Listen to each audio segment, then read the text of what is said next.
Hello ಎಲ್ರಿಗೂ ನಮಸ್ಕಾರ. ಶೆಟ್ಟಿಸ್ ಕಿಚನ್ಗೆ ಸ್ವಾಗತ. ಇವತ್ತು ನಾನು ಎಗ್ ಪೆಪ್ಪರ್ ಫ್ರೈ ಹೇಗೆ ಮಾಡೋದು ಅಂತ ಹೇಳ್ಕೊಡ್ತೀನಿ. ಇದು ರಸಮ್ಗೆ ತಿಳಿ ಸಾರಿಗೆ ಚೆನ್ನಾಗಿರುತ್ತೆ. ಈ ವಿಡಿಯೋನ ಸ್ಕಿಪ್ ಮಾಡದೆ ಫುಲ್ಲು ನೋಡಿ. ವಿಡಿಯೋ ಕೊನೆಯಲ್ಲಿ ಒಂದು ಕಿಚನ್ ಟಿಪ್ಸ್ ಕೂಡ ಕೊಡ್ತೀನಿ. ಹಾಗಿದ್ರೆ ಬನ್ನಿ ಎಗ್ ಪೆಪ್ಪರ್ ಫ್ರೈ ಹೇಗೆ ಮಾಡೋದು ಅಂತ ನೋಡೋಣ. ಇದಕ್ಕೆ ಬೇಕಾಗಿರೋ ಐಟಮ್ಸ್ ಏನೇನಂದರೆ 6 ಮೊಟ್ಟೆ ತೊಗೊಂಡಿದ್ದೀನಿ, ಹಸಿಮೆಣಸಿನ್ಕಾಯಿ, ಒಣಮೆಣಸಿನ್ಕಾಯಿ, ಈರುಳ್ಳಿ, ಟೊಮೆಟೊನ ಪೇಸ್ಟ್ ಮಾಡಿ ಇಟ್ಕೊಂಡಿದ್ದೀನಿ, ಶುಂಠಿ ಬೆಳ್ಳುಳ್ಳಿ ಪೇಸ್ಟು, ಕರಿಬೇವು, ಕೊತ್ತಂಬರಿ, ಎಗ್ ಮಸಾಲ, ಅರಿಶಿನ, ಗರಂ ಮಸಾಲ, ಜೀರಿಗೆ ಮತ್ತು ಮೆಣಸು.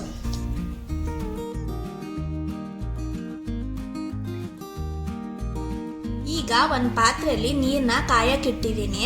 ಇದಕ್ಕೆ 6 ಮೊಟ್ಟೆ ಹಾಕೋತಿದ್ದೀನಿ. ಮೊಟ್ಟೆ ಒಡಿಬಾರ್ದಂದ್ರೆ ಈರುಳ್ಳಿ ಸಿಪ್ಪೆ, ಉಪ್ಪು ಇಲ್ಲಾಂದರೆ ಅರಿಶಿನ ಹಾಕೊಂಡ್ರೆ ಮೊಟ್ಟೆ ಒಡಿಯಲ್ಲ. ನಾನಿಲ್ಲಿ ಅರಿಶಿನ ಹಾಕೊತಾ ಇದ್ದೀನಿ ಮೊಟ್ಟೆ ಒಡಿಬಾರ್ದು ಅಂತ.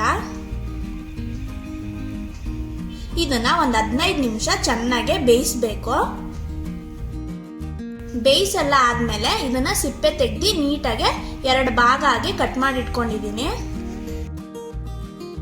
ಮತ್ತೆ ಒಂದು ಚಿಕ್ಕ ಪ್ಯಾನ್ಗೆ ಮೆಣಸು, ಜೀರಿಗೆ ಮತ್ತೆ ಒಣಮೆಣಸಿನ್ಕಾಯಿನ ಹಾಕಿ ಡ್ರೈ ರೋಸ್ಟ್ ಮಾಡ್ಕೊಳ್ಳೋಣ. ಇದು ಡ್ರೈ ಆಗೇ ಪೌಡರ್ ಮಾಡ್ಕೋಬೇಕು. ಈ ಥರ ಮಾಡೋದ್ರಿಂದ ಫ್ಲೇವರ್ ಚೆನ್ನಾಗಿರುತ್ತೆ. ಜಾಸ್ತಿನೂ ಕಪ್ ಮಾಡ್ಕೋಬಾರ್ದು. ಈ ಡಿಶ್ಗೆ ಇದೇ ಮೇನ್ ಫ್ಲೇವರು. ಮೊಟ್ಟೆನ ಸ್ವಲ್ಪ ಫ್ರೈ ಮಾಡ್ಕೋಬೇಕು. ಅದಕ್ಕೆ ಒಂದು ಪ್ಯಾನ್ಗೆ ಎಣ್ಣೆ ಹಾಕ್ತಿದ್ದೀನಿ. ಎಣ್ಣೆ ಕಾದಾದ್ಮೇಲೆ ಒಂದು ಚಿಟಿಕೆ ಅರಿಶಿನ, ಅರ್ಧ ಸ್ಪೂನ್ ಚಿಲ್ಲಿ ಪೌಡರು ಮತ್ತೆ ಸ್ವಲ್ಪ ಉಪ್ಪು ಹಾಕ್ತಿದ್ದೀನಿ. ಮೊಟ್ಟೆಗೆ ಮಸಾಲೆ ಹಿಡಿಬೇಕು, ಅದಕ್ಕೆ ಈ ಥರ ರೋಸ್ಟ್ ಮಾಡ್ಕೋತಿದ್ದೀನಿ. ಜಾಸ್ತಿನೂ ರೋಸ್ಟ್ ಮಾಡ್ಕೋಬೇಡಿ, ಯಾಕಂದರೆ ಇದು ಡ್ರೈ ಪೌಡರ್ ಆಗಿರೋದ್ರಿಂದ ಬೇಗ ಸೀದೋಗುತ್ತೆ.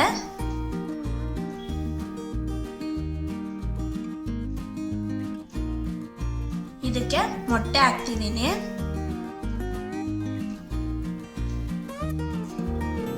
ಮೊಟ್ಟೆ ಹಾಕೋಬೇಕಾದ್ರೂ ಲೋ ಫ್ಲೇಮ್ನಲ್ಲೇ ಇಟ್ಕೊಳ್ಳಿ, ಇಲ್ಲಾಂದ್ರೆ ಅದು ಸೀದೋಗುತ್ತೆ. ಈ ತರ ಒಂದೊಂದೇ ಮೊಟ್ಟೆ ಹಾಕೋಬೇಕು.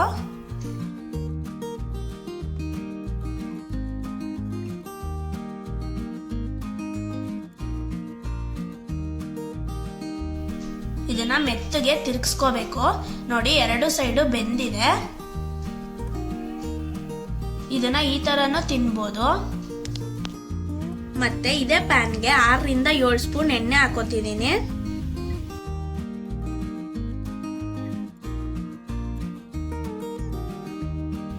ಎಣ್ಣೆ ಕಾದ್ಮೇಲೆ ಸಾಸಿವೆ ಹಾಕೋತಿದ್ದೀನಿ. ಸ್ವಲ್ಪ ಕರಿಬೇವು, 1 ಸ್ಪೂನ್ ಶುಂಠಿ ಬೆಳ್ಳುಳ್ಳಿ ಪೇಸ್ಟು. ನಾನು ಶುಂಠಿ ಬೆಳ್ಳುಳ್ಳಿನ ಸುಮ್ಮನೆ ತರ್ತರಿಯಾಗಿ ಜಜ್ಜಿ ಹಾಕಿದ್ದೀನಿ. ಈ ತರ ಮಾಡೋದ್ರಿಂದ ಟೇಸ್ಟ್ ಚೆನ್ನಾಗಿ ಬರುತ್ತೆ ಅಂತ. 3 ಹಸಿಮೆಣಸಿನ್ಕಾಯಿ ಹಾಕೊಂಡಿದ್ದೀನಿ. ಪೆಪ್ಪರ್ ಜಾಸ್ತಿ ಹಾಕೋದ್ರಿಂದ ಹಸಿಮೆಣಸಿನ್ಕಾಯಿ ಕಮ್ಮಿ ಹಾಕ್ತಿದ್ದೀನಿ.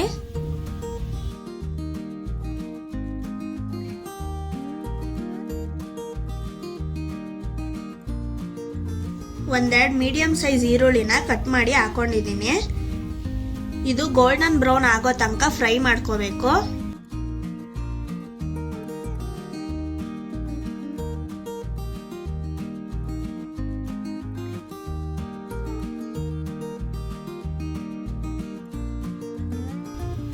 ಸ್ವಲ್ಪ ಉಪ್ಪು ಹಾಕ್ತಿದ್ದೀನಿ, ಬೇಗ ಫ್ರೈ ಆಗುತ್ತೆ ಅಂತ.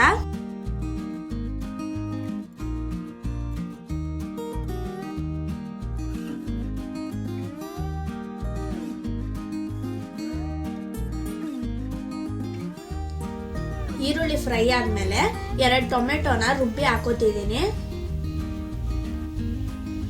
ಇದು ಹಸಿ ವಾಸನೆ ಹೋಗೋ ತನಕ ಫ್ರೈ ಮಾಡ್ಕೊಳ್ಳಿ. ಟೊಮೆಟೊನ ಸಣ್ಣಗೆ ಬೇಕಾದ್ರೂ ಕಟ್ ಮಾಡಿ ಹಾಕೋಬಹುದು.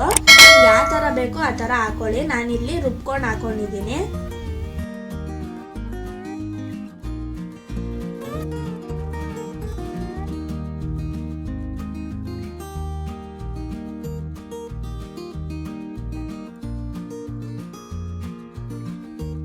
ನೋಡಿ, ಈ ತರ ಫ್ರೈ ಮಾಡ್ಕೋಬೇಕು. ಇದಕ್ಕೆ 1/4 ಸ್ಪೂನ್ ಅರಿಶಿನ, 1 ಸ್ಪೂನ್ ಮೊಟ್ಟೆ ಮಸಾಲ,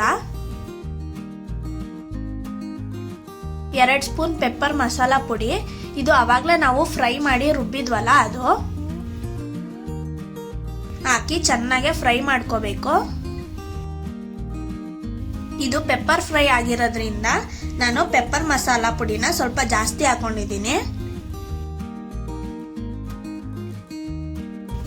ಇದಕ್ಕೆ ಸ್ವಲ್ಪ ನೀರು ಹಾಕ್ತಿದ್ದೀನಿ. ಅದು ಚೆನ್ನಾಗಿ ಬೇಯಬೇಕು.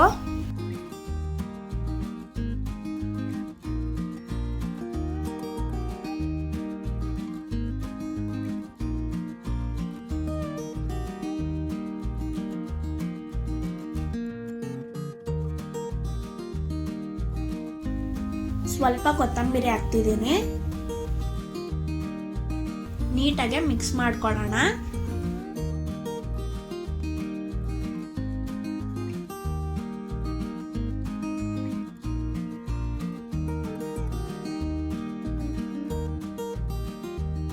ಇದಕ್ಕೆ ಅವಾಗಲೇ ಫ್ರೈ ಮಾಡ್ಕೊಂಡಿರೋ ಮೊಟ್ಟೆನ ಒಂದೊಂದೇ ಹಾಕೋತಿದ್ದೀನಿ.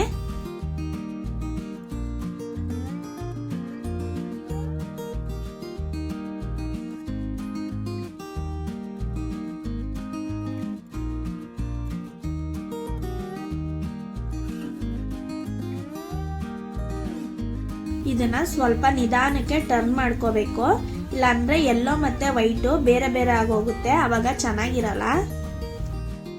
ನೋಡಿ, ಒಂದು ಸಪ್ರೇಟ್ ಆಗಿಲ್ಲ, ಎಷ್ಟು ನೀಟಾಗಿ ಬಂದಿದೆ. ಇದನ್ನ ಒಂದು 5 ನಿಮಿಷ ಬಿಟ್ರೆ ಮಸಾಲೆ ಎಲ್ಲ ನೀಟಾಗಿ ಹಿಡ್ಕೊಳ್ಳುತ್ತೆ, ಅವಾಗ ತಿನ್ನಕ್ಕೂ ಚೆನ್ನಾಗಿರುತ್ತೆ.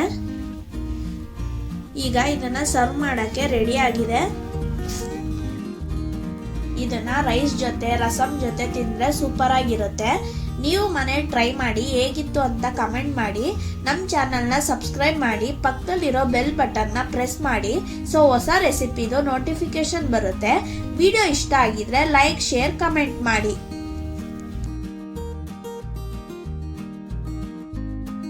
ನಾನು ವಿಡಿಯೋ ಸ್ಟಾರ್ಟಿಂಗ್ ಅಲ್ಲೇ ಹೇಳಿದ್ದೆ ಕಿಚನ್ ಟಿಪ್ಸ್ ಕೊಡ್ತೀನಿ ಅಂತ. ಇವತ್ತಿನ ಟಿಪ್ಸ್ ಏನಂದ್ರೆ, ನಾರ್ಮಲ್ ಆಗಿ ಎಲ್ಲಾರ ಮನೆಯಲ್ಲೂ ಮಾರ್ನಿಂಗ್ ಮತ್ತೆ ಈವ್ನಿಂಗ್ ಕಾಫಿ ಇಲ್ಲ ಅಂದ್ರೆ ಟೀ ಕಾಯಿಸ್ತಾರೆ. ಕಾಯಿಸಿದ್ಮೇಲೆ ಕಾಫಿಗಷ್ಟ ಮತ್ತೆ ಟೀ ಪೌಡರ್ನ ವೇಸ್ಟ್ ಮಾಡ್ತಾರೆ. ನಾನು ಅದನ್ನ ಉಪಯೋಗಿಸ್ಕೊಂಡು ಏನ್ ಮಾಡ್ಬೇಕು ಅಂತ ಹೇಳ್ಕೊಡ್ತೀನಿ. ಕಾಫಿಗಷ್ಟ ಮತ್ತೆ ಟೀ ಪೌಡರ್ನ ಒಂದು ಪ್ಲೇಟ್ಗೆ ಹಾಕೊಂಡು ಬಿಸಿಲಲ್ಲಿ ಚೆನ್ನಾಗಿ ಒಣಗಿಸ್ಬೇಕು. ಅದು ಚೆನ್ನಾಗಿ ಒಣಗಿದ್ಮೇಲೆ ಅದನ್ನ ಪ್ಲಾಸ್ಟಿಕ್ ಬಾಕ್ಸ್ಗೆ ಹಾಕಿ ಇಟ್ಕೊಳ್ಳಿ. ಅದು ಜಾಸ್ತಿ ಆದ್ಮೇಲೆ ನಿಮ್ಮ ಮನೆಯಲ್ಲಿ ಪಾಟ್ಗೆ ಹಾಕಿ ಗಿಡ ತುಂಬಾ ಚೆನ್ನಾಗಿ ಬೆಳೆಯುತ್ತೆ. ಅದಕ್ಕೆ ಬೇಕಾಗಿರೋ ಫರ್ಟಿಲೈಸರ್ಸ್ ಕೂಡ ಸಿಗುತ್ತೆ. ಅದರಲ್ಲೂ ರೋಸ್ ಗಿಡಗೆ ತುಂಬಾ ಒಳ್ಳೇದು. ಈ ಟಿಪ್ ನಿಮ್ಗೆ ಇಷ್ಟ ಆಗಿದೆ ಅಂತ ಅನ್ಕೋತೀನಿ. Thank you.